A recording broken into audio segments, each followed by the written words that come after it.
Hey, y'all, welcome to the latest and greatest episode of the Black People Parenting Podcast. I am your host, Dion the Glad Dad, the person around here. I do it all when it comes to Black people parenting. And of course, once a month we have these conversations where I bring on the illustrious Dr. Bambi Gaddis, where we talk about all things health and wellness are usually our focuses of our conversations. We have a very special conversation lined up for y'all today. One of my longtime favorite people.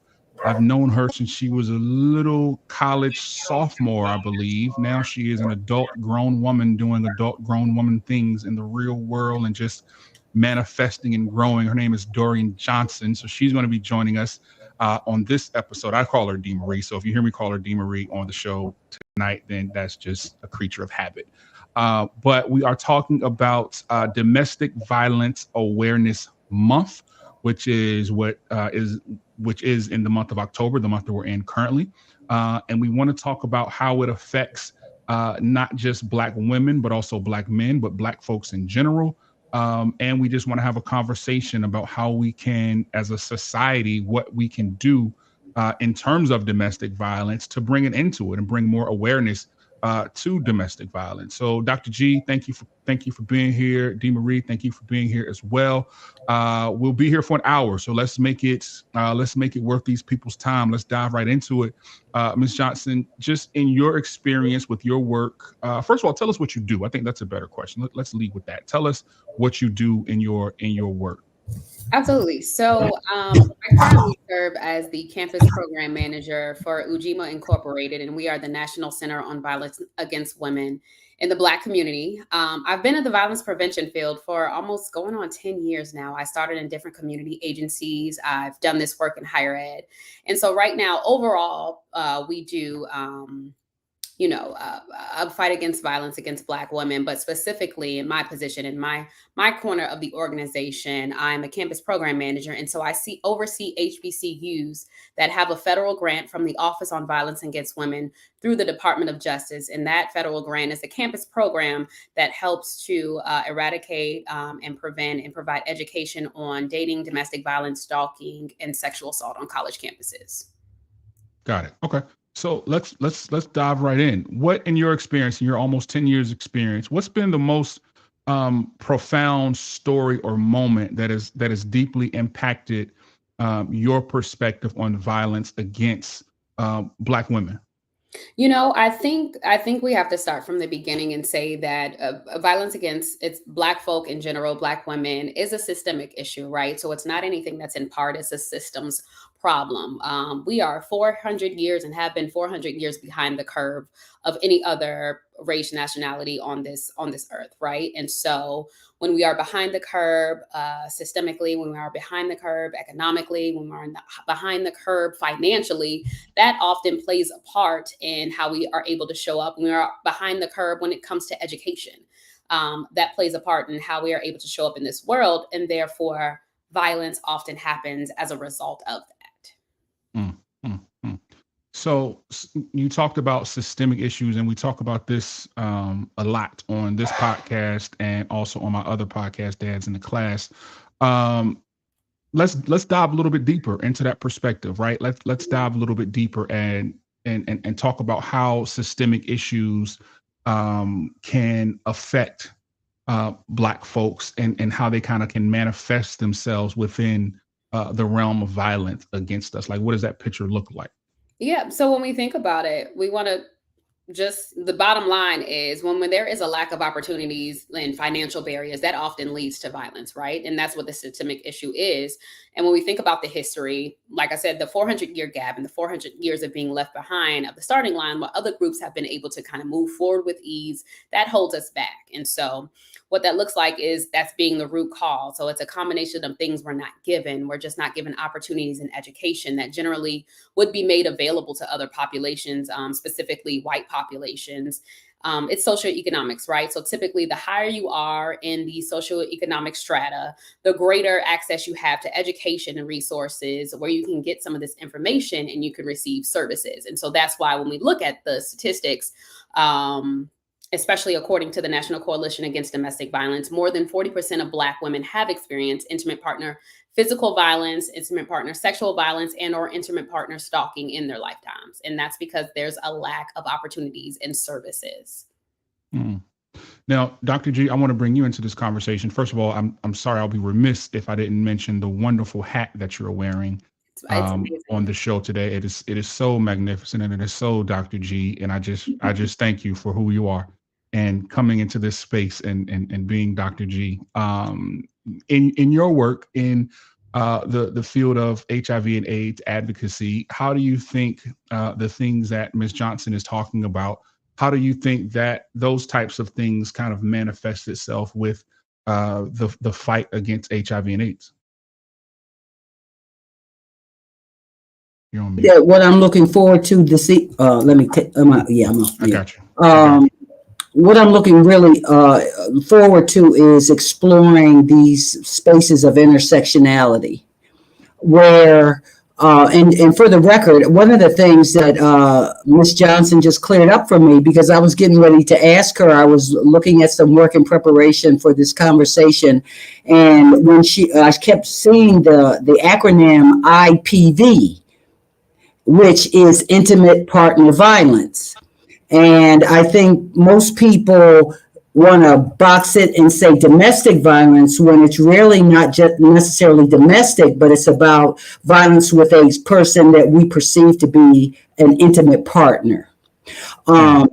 So that's the first thing. Number two, what is of great interest to me, especially as we talk about HBCUs, and the fact that we just completed on 7 institutions a health behavior survey, and we are preparing to present these results back to every institution. And one of the things that was clearly profound, especially among women, some men, but particularly women, was the level of stalking, the level of what they report as intimate partner violence or the threat thereof. And so what institutions are doing to address it is certainly of interest to me in this space. The last thing has to do with our work with Mr. Chavis and I as part of the HIV Clinical Trials Network, or which we call HVTN. And that is to create these spaces where faith leaders, who many times are supposed to support women or persons who are affected by intimate partner violence, but have not always been supportive, have supported or not given attention to what their role is and what their role could be in not only educating, but also serving as a space of protection for people who have been subjected to partner violence. So I just am fortunate to be in this space today. Looking forward to seeing where this goes, and certainly what the audience thinks about not just the problem, but what we should see as solutions. Mm-hmm, mm-hmm. So DeMarie, let's start with your work on college campuses. I have a daughter who is in her second year of college, and I know that a lot of times these acts of violence occur on college campuses a lot more than the average person thinks, a lot more than people like myself who are parents of college kids think. What are some of the signs that people can look for, particularly in college students or young people, of someone who is a victim of intimate partner violence? Oh, there's a ton of signs. And oftentimes when we talk about signs, everything isn't just able to be seen with the naked eye, right? Look how the person interacts with other friends. Are they isolated? Different things of that nature. But a lot of the times, like when it comes to college students, a lot of what I like to say is that this talk about healthy relationships has to come before college. But sometimes that's unable to happen, right? And so that's where faculty and staff and community service providers come in to kind of educate our students. Yes, there are some students on campus who are just straight up perpetrators. But oftentimes it's a lack of education of what a healthy relationship looks like, what consent looks like, what anything looks like, to where if somebody says no, or what, we need to control our emotions a little more, anything of that nature, they just simply do not understand. But shout out to her institution, because they are actually within my cohort, and they have had this grant for several years, and they were just re-awarded the grant, so they are doing awesome work, just to let you know as a father. And what does that work look like? Healthy relationship work? Well, the work looks like it's a 3-year grant that is funded from the Office on Violence Against Women through the Department of Justice, and it's up to $400,000, to where there is programming, mandatory programming. There's mandatory training that has to go on with law enforcement, with the Student Judicial Board. Students sit on a coordinated community response team that meets monthly, that helps to kind of get out information and training to faculty, staff, and students. There's collaborations within the community as well, depending on where the college is located, the college or university is located. There was at one point, I believe it's still around, there was a healthy marriage and healthy relationship grant, a federal grant that was going around a couple of years ago. Okay. And as a part of that grant, I was doing work where I would go into high schools and talk to high school students about healthy relationships, and not just, partner relationships, but relationship with their parents, and relationships with their coworkers, and relationships with their peers, and all of those things. And it would surprise some folks, maybe not all, with the what these young people, and this was years ago, what these young people saw as a healthy relationship, right? Because their examples came most times from reality TV. Culture. It came from it came from culture, and we're seeing a culture shift, right? We're seeing a cultural shift, and we're seeing behavioral norms change, and cultural expectations change. And I know those things can contribute to the challenges that specifically Black women face in speaking out against violence. What do you say we can do, or folks can do, to combat that? Because we're now seeing that certain things are seeming like they are acceptable that weren't acceptable, let's say 10, 15, 20 years ago. But with the way that society is changing, you say, like, Dr. G? Like what? Well, when I was growing up, it was, you never hit a woman, right? That was a thing. Your parents taught you never hit a woman, right? Mm-hmm. Now it seems like if she hit me, well, I can hit her.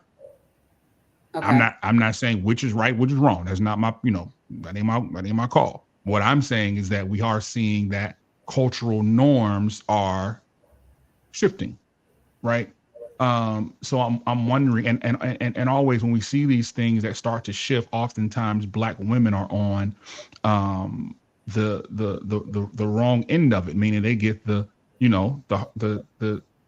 brunt of it a lot of times. You know what I mean? And in a way to protect Black women, what I want to know is, how can we combat that? Like, how can we combat that mentality? How can we be sure that we are still protecting Black women in the midst of the ways that culture, if I can get it out, and societal norms are changing?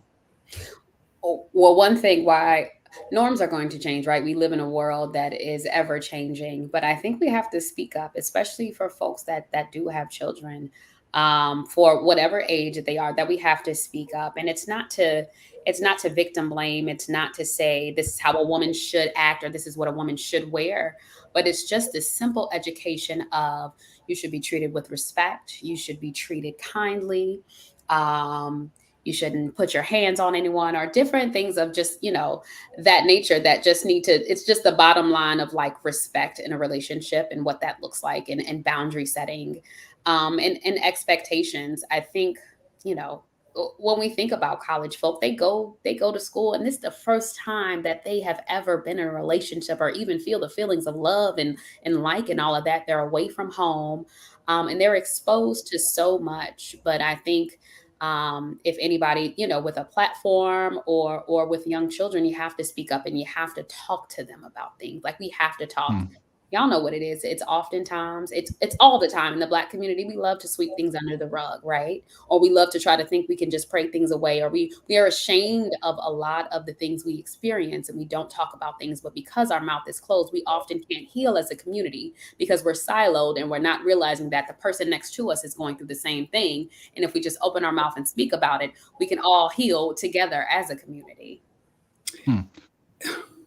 I think I find I'm struggling, and part of my struggle is the fact that, you know, they say we're products of our environment, and sometimes we make these assumptions. A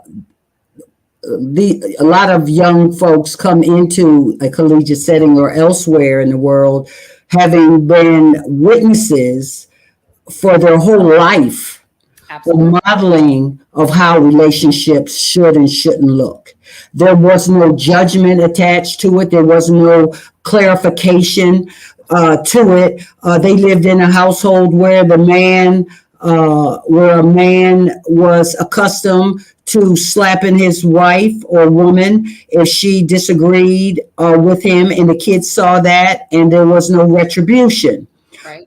They came up in situations where when the mama got angry, she commenced to jumping on her man and calling him out his name and letting her girls know that this is how you treat men who don't comply. And so when they come into the freshman experience as a 17, 18-year-older, they're walking in there with whatever they are accustomed to looking at from the ages of 5 to whenever they departed. And I think that plays as much a part in how they play out their relationships when there's no longer parental authority or intervention. They acting on what they saw. Right. Absolutely. You're absolutely right, because that's the norm, right? So they don't know. And that's why I said for a lot of those students, it's just a simple education. They don't know any better. They didn't know that this is not the norm. This is not okay. And this is not healthy. And so they're just like, you know, it's a culture shock to them. It's a culture shock to the system. And it's a lot of shame that's attached with it, especially when it comes to men, learning that, oh, I didn't know that I just need to ask for consent, or I didn't know that this wasn't okay because I saw it growing up. Homeboys did it. My dad did it. Whoever did it. And it's just, it's really just about that lack of education, honestly. Mm-hmm. And one thing, Dr. G, that Dorian said is a recurring theme that we seem to have come up every time we have these conversations, and that is about Black folks sweeping things under the rug and not having conversations that need to be had. So, Dr. G, as an elder, I want you to kind of speak to not only why do you think that is for us, but what do you think it's going to take for us to stop it? And what do you think it's going to take for us to not have that trend or that, that point where we sweep things under the rug because we are ashamed? What is it going to take for us to stop that? Well, I mean, clearly I don't have all the answers. My first thought is his history, that historically, because of the way African Americans came into this country, the culture of slavery, I still believe has some relationship to how we leverage our relationships, and it's intergenerational trauma that has and lack of clarity that's gone from generation to generation. When I talk to, and I'm thinking about someone in particular right now, when I talk to Black men who train their sons that they should have multiple female experiences, certainly not to say that when you have a male figure, whether it's clergy or a father or uncle or someone who's a caregiver or someone you hold in high regard who has certain perceptions of women, then there's no way a young man who has constant interface with that person is not going to walk away with some of the teachings, if you will. Um, uh, we believe that even in the church, there's somebody used the term yesterday in a session, called them an OG. An OG who believes that women should be kept in their place, that hitting a woman is how you communicate. They learned that from way back when, and they've transferred it. So if I am talking to one of my usher board friends, and this is nothing I made up, and they tell me that at some point in their marriage, their husband pulled a weapon on them during a episode of drunkenness. The fact that that person can still serve on a deacon board is an amazement to me. The fact that people in authority, to your point, to your question about what is it we need to do, this is a top-down issue as much as it is a bottom-up. Oh, yeah. Folks at the top, they have to acknowledge that violence against women and men, and women in particular, Black women, is real. They have to communicate out loud that in the spaces where I govern, that it is not going to be tolerated, and that there are consequences when I get word of it. We should not be continuing in our homes, in our churches, in our workspace, or wherever it is, where we allow and tolerate certain harassments and activities that we know are not only traumatizing, but illegal. And so in short, to me, it's about accountability. It's about, and what Dorian and Ms. Johnson's talked about is systems change. It has to be in a system where from the top to the bottom, and the fact that what's amazing to me is that a grant, as great as it must be, it takes a grant for us to address this in a system way, where we make excuses, where we can't do that without $400,000. When do we come to a point in society where Black folks take responsibility, where we protect our women? Because for me, that's the bottom line.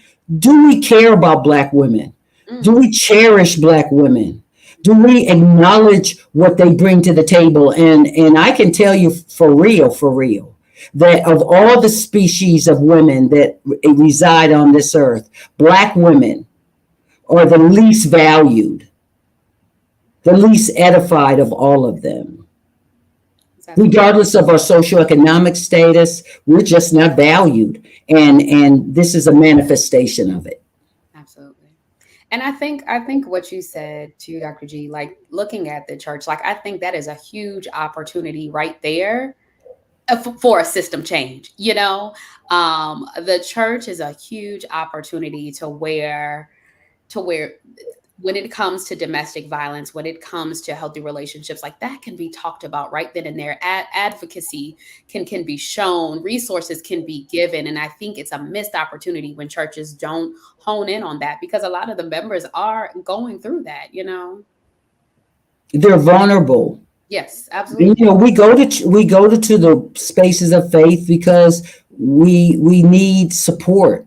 Mm-hmm. We're seeking not just spiritual peace, but we're seeking a space that is protected, a space where I can go to someone who understands and who can give me some counsel. And so to your point, Dion, one thing about resources that's critical is that just like the HBCU's initiative that Ms. Johnson speaks of, they are developing systems of accountability as well as systems of support for people going through that. The faith community too has an obligation to, in whatever way they can, to create these same types of spaces of protection.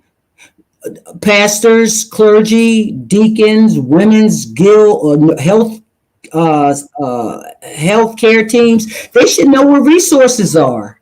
Right. They should know about Dorian in the community.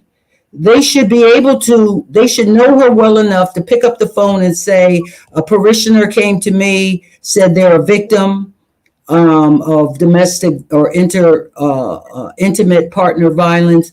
What, help me? Where can I refer them? Absolutely. How can we be more? How can we be better allies, Ms. Johnson? For those of us who want to help, right? I can, Dr. G said something. I've said for many years that the Black woman is the greatest thing that God has ever created, and ever, right? And I believe that wholeheartedly. I say this on the show all the time. That's why all of my medical professionals that I deal with are Black women. I don't trust my health with anyone else besides Black women, right? I put my heart in your hands, literally, Black woman, because that's how much faith I have in y'all. What do you say, Dr. G? That's another show. That's another show. That's a whole different topic. But as allies, I'm wondering, like, what are some things that we can do, right? Because I want to be sure that I got another question that I'm going to throw out there too. But just for allies, what can allies do to support in this battle to end domestic violence and to bring more awareness to it? Yeah, I would say start by believing. Start by believing. Yes, we are strong Black women. We have all these stereotypes and tropes, but like, we need help. We need resources, right? So start by believing. A lot of times there's this phenomenon called bystander intervention, right? And so we see things, we hear about things, but we don't do anything about it, right? We kind of just, that's not my business. I ain't getting into that, but it is our business. Right. And that's how we can be an ally, by understanding, yes, I don't have a direct connection to what this person is going through. But if I hear about something, if I know of something that's happening, then I'm going to intervene. I don't necessarily need to do anything physical. I don't need to even use my voice. You can just simply give resources. You can just ask somebody if they are okay, if they need anything. Like, just simply being there for someone is the best allyship possible. Believing and being there for them and looking up resources. A lot of times folks don't even know about domestic violence agencies that are there within the community that have services that are absolutely free. Absolutely free, whether that looks like shelters, whether it looks like financial support, whether it looks like job supports. I've done this work. So there are tons of organizations that exist to serve survivors for free.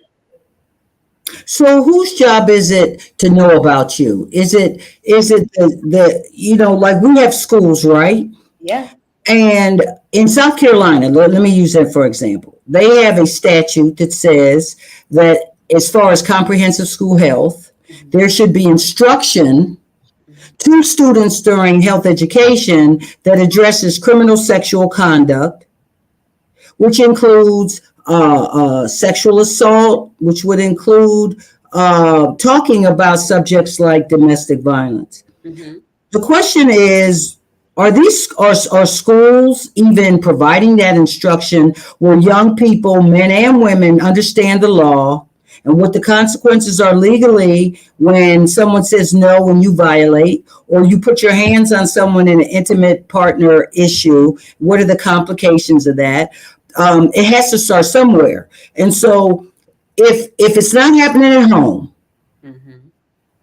if the conversation is not happening in your faith community, then where in God's name do people get the information unless those that provide the services integrate and find intersections to bring their services into spaces that already exist? Is that happening? Or are we still saying it's out there? It reminded me of President Bush when I think they talked about the binders of women. Like, we're looking for Black women, but we can't find any qualified candidates. Mm-hmm. We got a binder full of women. Right.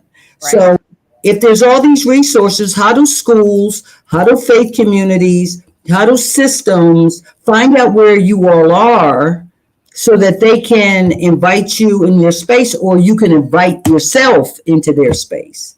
I will say I know from, especially from the work I've done in community organizations, that outreach is done. There are outreach coordinators, there is outreach that are done to K-12, especially because I think, I talk about it in the home, but it also starts at K-12 too, for those who don't get that reinforcement within the home. So they reach out, they have, certain curriculum that's given for K-12, for faith-based communities. It's out there, but I also think that the schools and, the faith-based communities have to be accepting of somebody coming in to give this information. It's a touchy subject because you got to deal with the facts that you probably have dropped the ball somewhere with, whether that's with your folks in your congregation or folks in your school system, you have to be honest and let go of that shame that, hey, we didn't do enough and now we want to. And so, let those folks come in and talk to people.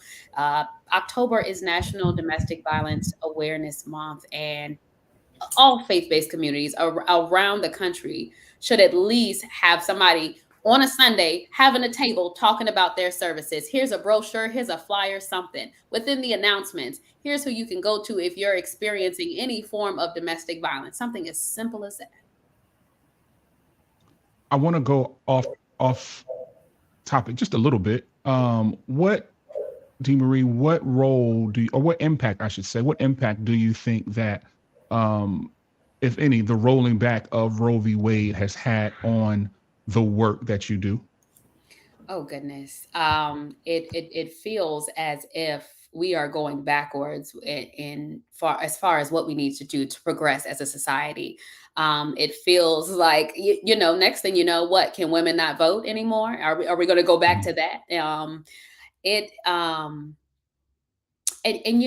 That's why I love for folks to see, and I hope that folks see that these issues are all of our issues, that these issues that we talk about, what we're talking about now, yes, we're specifically talking about Black women and domestic violence, but it's a universal issue. It affects everybody. It's going to affect women, but it affects men. It affects children. It affects however you identify on this earth is going to affect you. It is not siloed to just us. Because when we are free, when we have opportunities that we need, when we have the resource, we all get free. You know what I mean? It's not a one gendered type of thing. And so it does have a huge effect because it just makes you wonder what's next, Dr. G, what do you think about just like the correlation? Let's stick with Roe v. Wade for a minute. I know it's been a while since that was at the top of the news. We don't really hear a lot about it right now. But as the political season, election season rolls back around, it'll start picking back up.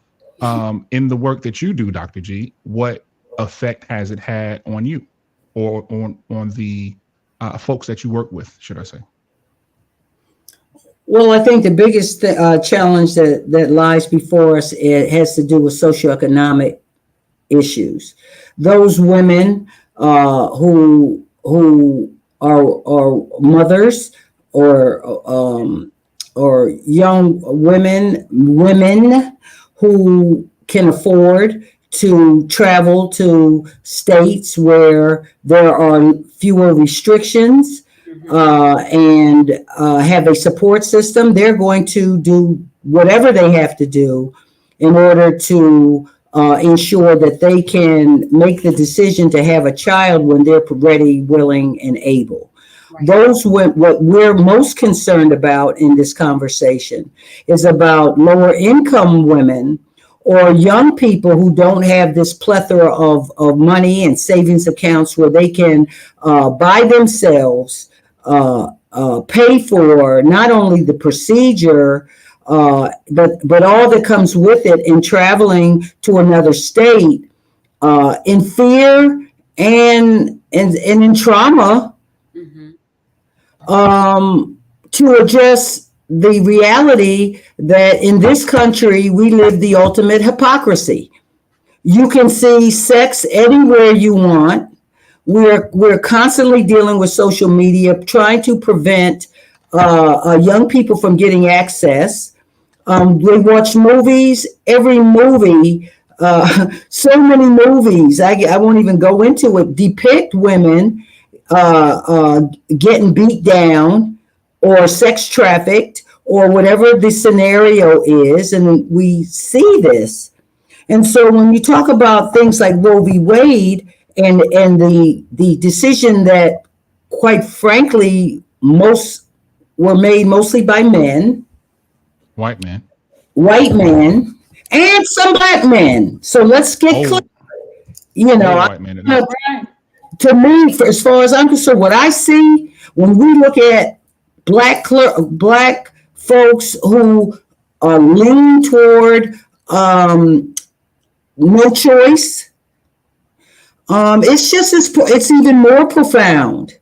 Because just like in domestic intimate partner violence, unfortunately, we have folks who will say to a woman who comes to their leadership and says, "I'm being beaten," or I'm afraid for my life, to say, "Go home, girl, and work it out."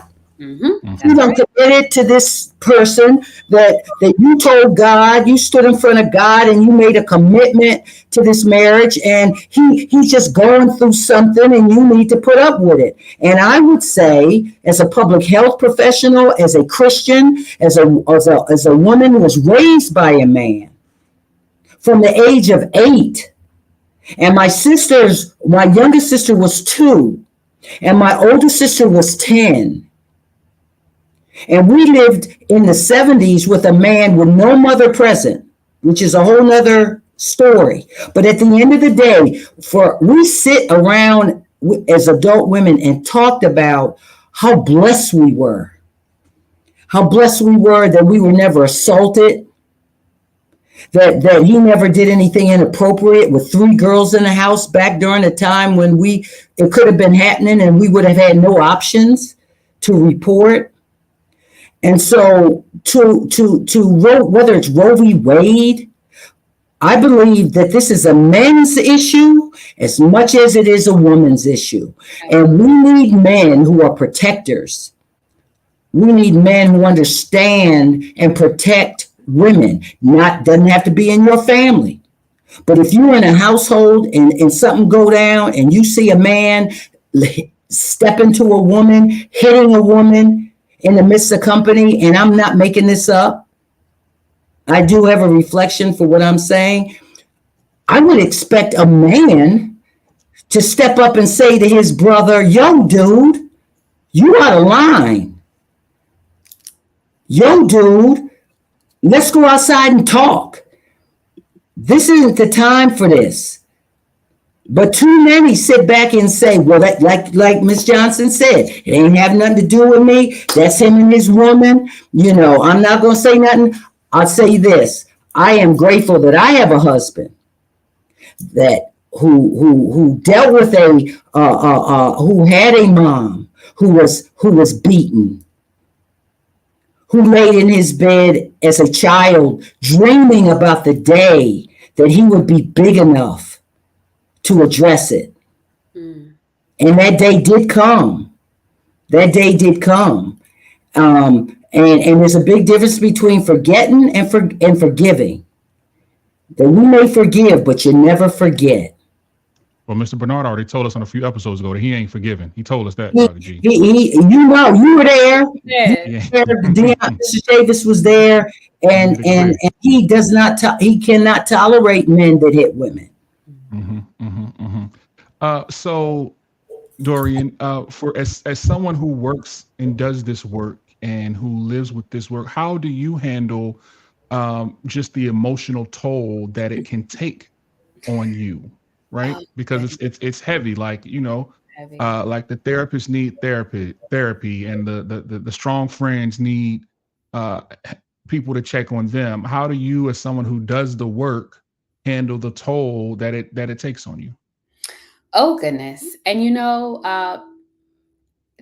Dion, I was about to call you Showtime. This is purpose work for me. Call me what you know. This is purpose work for me. I experienced dating violence when I was at 17 years old for the first time. And then also again throughout college when we were knowing each other. There was a lot of domestic dating violence that was happening during that time when I was on the radio at Norfolk State University.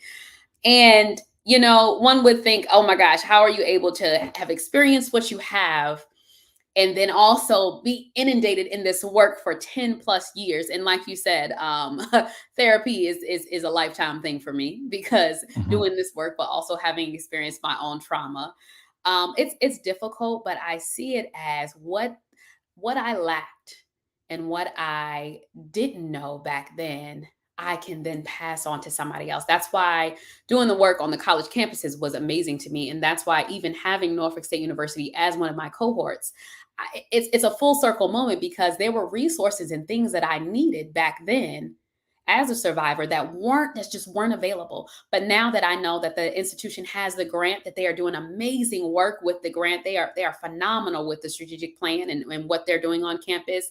It feels like a full circle moment, that everything that I've been through has its purpose, right? Would I ever want to go through it again? No, absolutely not. But it has its purpose. It's difficult at times, but the fight doesn't end. Just like this social justice fight doesn't end. Just like this parenting and conscious parenting and wanting to be a good parent doesn't end, right? It's something that you just get up, you strap up your boots, and you just keep going. So what do institutions don't have it? What do institutions do? What should they be doing if they don't have those kinds of resources? What are some basic milestones that they should be trying to achieve if they want to begin setting up systems of protection that address intimate partner violence? Well, the first thing we have to look at, as we all, the three of us know, the lack of financial resources that HBCUs have. So a lot of times when we see PWIs, predominantly white institutions, or even HSIs, Hispanic serving institutions, that have this prevention and education work institutionalized. So that means there's money already there. They don't need grants because there's money. There's centers for advocacy and different things of that nature. There's not a lot of funding, right? And so that's one thing. But looking at community agencies that can come in on the campus and do different things, that can come into the schools for K-12 and can say, hey, I'm here 3 times a week. I'm an advocate, whatever you need, talk to me. There's resources. There's national lines and centers that can be called. But I will say this, a lot of the times we do look at the PWIs and think, oh, they've got this and they've got that. But that's because the Department of Education has come in and they've been almost sued because of the lack of resources. And then they realize, oh my goodness, this is an issue. This is a public health issue. We need to have resources for students on campuses. Unfortunately, HBCUs just need to catch up to that before things happen. Rather than, and you'd be surprised how many folks I talk to from HBCUs are just like, oh, we don't have that problem on our campus. We don't have a violence problem. We don't have a rape problem or a dating violence problem. That's not an issue, but it is. It's on every single campus. So we've seen the rise of movements like Me Too and Say Her Name, which were both huge movements that pretty much started on social media. Right. Where do you see the movement to end violence against women and end intimate partner violence? Where do you see that living in this space of social media that we're in? I think it can still live in social media. I think it can still live in that space, just as everything else lives there, right? Like, why not have the spaces on social media for that? I think it can live side by side with everything else that we see and consume on a daily basis. Do you think that digital platforms where we see Instagram, Twitter /X, Facebook, things like that, do you believe that it's made it easier or more challenging for survivors to seek support and share their stories? On one hand, it's like, oh, yes, we have all this information out there and taking this information and you can have this. But also, on the other hand, it is detrimental, right? Because then you have the opinions of people and then you have these think pieces. And let's think about something as recent as Meg Thee Stallion and with Tory Lanez and that whole thing that was going on with her being shot, and how many people were against this woman that was literally shot. And the facts were there and they did not believe her, right? So just as much as it can be beneficial, it can be detrimental, which we know social media, you got to guard protect your peace anyway with that. And so it's like there's a fine balance between it. But I think just as much as we are, fed all of this information about the horrible things that are happening, we should also be fed information about, okay, here's a resource, here's a number you can call, here's something, rather than, oh, this is just the latest news in the drama of folks we, are interested in learning about. Mm-hmm, mm-hmm, mm-hmm. In the work that you do for both of you, I'm interested in hearing the comparison. What are some of the biggest hurdles as being advocates in your respective fields? What are some of the biggest hurdles that you all are facing in getting your messaging out amongst all of the noise that can happen, whether it be on social media, whether it be, people not believing things, or people having like their own belief system? Like I was watching something, I can't remember what it was. And they were basically saying people believe who they like. It doesn't matter what the facts are. We believe who we like. And that can be a little challenging sometimes, right? So how are you all cutting through all of that and cutting through those challenges to be sure that your messaging is heard? Well, I'm sorry, what is the challenge? What are the biggest challenges, and how are you cutting through those challenges to be sure that your messaging is heard? And that's for both of y'all. Dr. G? I knew you were going to try to put that on me. Dr. G, because it's hard out here. It's like, kill the messenger is alive and well. Oh yeah. Mm-hmm. Sometimes it's political. Mm-hmm. Just like we had a major voting experience today, and what I continue to get reinforced is, to your point, Ms. Chavis, is that people don't vote based on facts. They don't vote based on their own homework. They base it on who they like, or who someone told them is the best person to go in that position, and believe it blindly. They never ask the real question. The real question being, what have you done for me lately? Mm-hmm. What have you done lately that reflects your ability to do the next body of work? Back in the day, in my daddy's time, he's now gone on, my mom passed at 97, they had a whole nother set of standards on how you picked a mate. A lot of times, our parents picked our mates. They said, oh, this family is, or her family's this or that. That's who you're going to get with.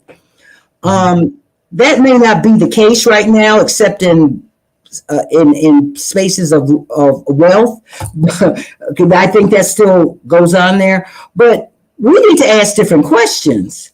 And one of the questions we need to ask is, how do you fight?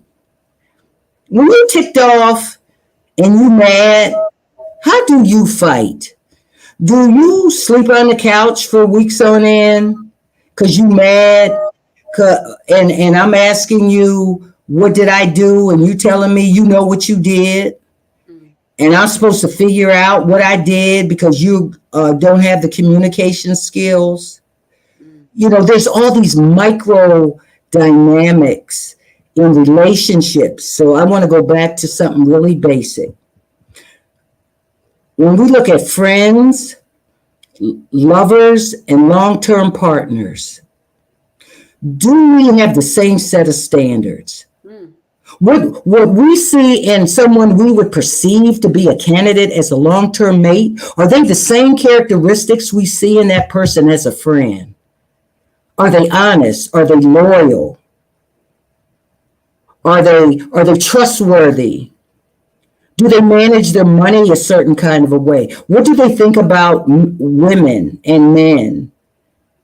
And what you find out in a friend if you take the time to get to know someone before you go into a relationship, you will find, you want to know, is this the same kind of values that this person holds in as a friend? If they don't have it as a friend, they're not going to have it as a long-term partner. If they don't have that value system, if they don't believe that women are valuable as a friend, they don't believe it as a long-term mate. The unfortunate part is people have to learn it the hard way. What did Maya Angelou say? When someone shows you who they are, believe them. Believe it the first time. Mm-hmm. I can't make it no simpler than that. Believe what you see. Stop trying to say I can change that person. Mm-hmm. If I just You can't stick in change, it a little while longer, it'll be better. It won't be can't better. change grown folks. Matter of Can't fact, change it's grown folks, Dr. J. worse. Can't change grown folks. A leopard don't change his spots. I tell folks, instead of having children when you're married, when your relationship is falling apart, don't bring more children into it. Mm-mm. Don't bring your children into chaos. Mm-hmm. Go on a trip. Figure out something you can do other than investing in more children to try to heal something that can't be healed. Mm. Mm. Miss Johnson? It's hard as an advocate because a lot of the time, folks just don't. Excuse me, but folks just don't give a damn about this stuff, right? Like they just Mm-hmm. don't care. They gloss over it either because it's too heavy to stomach, or because they have their own experiences that they don't want to deal with, or that they perpetrated and been somebody that's caused this experience. Um, and it's just that generational of ain't my business. I ain't dealing with it. I don't want to listen to it. So it is hard to advocate and to be, and Dr. G, you probably attest to this, to be that person or that friend or whatever that's like, that ain't right. Hold up. Let me tell you about this. Let me talk about this. Did y'all see this article? This is what's going on in the world. It is hard, but I think that it's hard, but it's rewarding because folks are going to come to you and be like, okay, I need to talk to you about this, or this is what happened, or I just need some advice about this. And if there's only one in the circle of friends, then we're doing something right. If there's Mm-hmm. only one, then we're doing something right. So while on one hand, to your first question, it is hard. I keep going because I see the need, I see it's necessary, and it is something that in the end is beneficial for everyone. And to edify, I remember telling a young man that I knew since he was in college, who grew to be a great dad and father, whatever. And I had to one time say to him, she doesn't have the right to hit you. I know that's your wife and I know she had your children, but she does not have the right to slap you, hit you, debase you. You have to make her stop it. And he suffered numerous outcomes, including being accused of something that I don't believe he did, and having to literally move out of his home, have the system force him to move out of his home based on an allegation, when there was a repeated history of abuse toward him that was never discussed because he was a man and he didn't know who to talk to about it. Yeah. And that's a whole nother episode. That's a whole nother episode. So why don't we close right here with some words of because I feel in my spirit that there might be somebody who's watching this or who is going to watch this who might be going through something or might be in a situation that they don't know how to get out of. And that situation is intimate partner violence. And they are struggling with being hurt by their partner and being violated by their partner. So Ms. Johnson, I want you to talk to that person because I feel like there's somebody who might need to hear a word of encouragement of how they can get out of that situation. I would encourage that person to visit the hotline.org. It's not as easy as just like, oh, I'm going to leave. Let me pack up my things tonight. There's statistics that show it takes a survivor at least 7 times before they can leave. There's a cycle of violence, right? There's a wheel. You can look it up. You can Google it. There's a cycle of violence that happens. But it takes a survivor 7 times at minimum to leave. There's a safety plan that should be put in place, especially when there's children involved, especially when there's any other kind of links to anything, whether it's property, children, things of that nature. There's a safety plan that should happen. But the hotline.org is your place, because there are organizations that you can text. There's a national hotline. The hotline.org is a national hotline. So you can text, you can call. But my word of encouragement would be to believe in what it is you feel you need to do.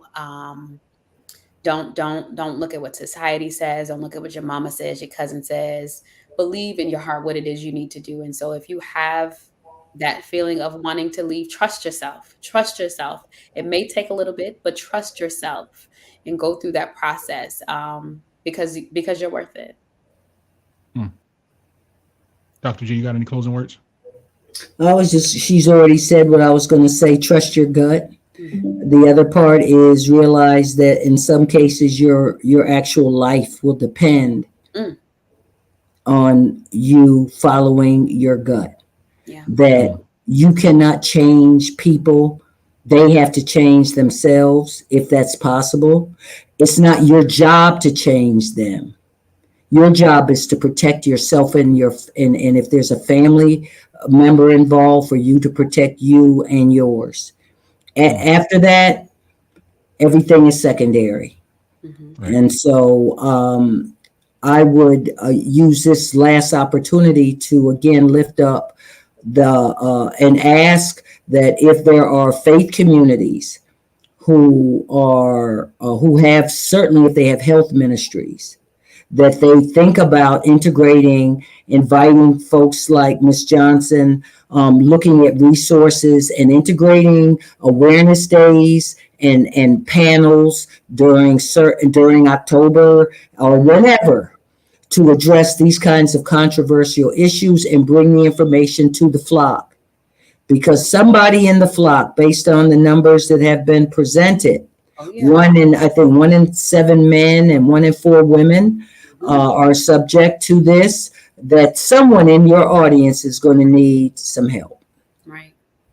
And how can they reach you, Dorian Johnson? So I can be reached on social media at THE_FemFocus. That's FEMMEFOCUS. I also want to give the number to the hotline. It's 1-800-799-SAFE, SAFE, which is 7233. So that's 1-800-799-7233. The hotline.org is the website. All right, cool. So let's close it out right here. Another episode of the Black People Parenting Podcast. Dr. G, can I ask you one question? What's that? Just one question. Did Ms. Johnson do a great job? She did do a great job. Guess what? What? I taught her everything she knows. I was waiting for that. I was waiting for that. She was 19, Dr. G. I taught her everything she knows. Since you were a mere child, I was going to say your age is showing showtime. You see all that gray? I don't have this gray for nothing, Dr. G. It's all good. Yeah, and like there's nothing like looking at the fruits of your labor.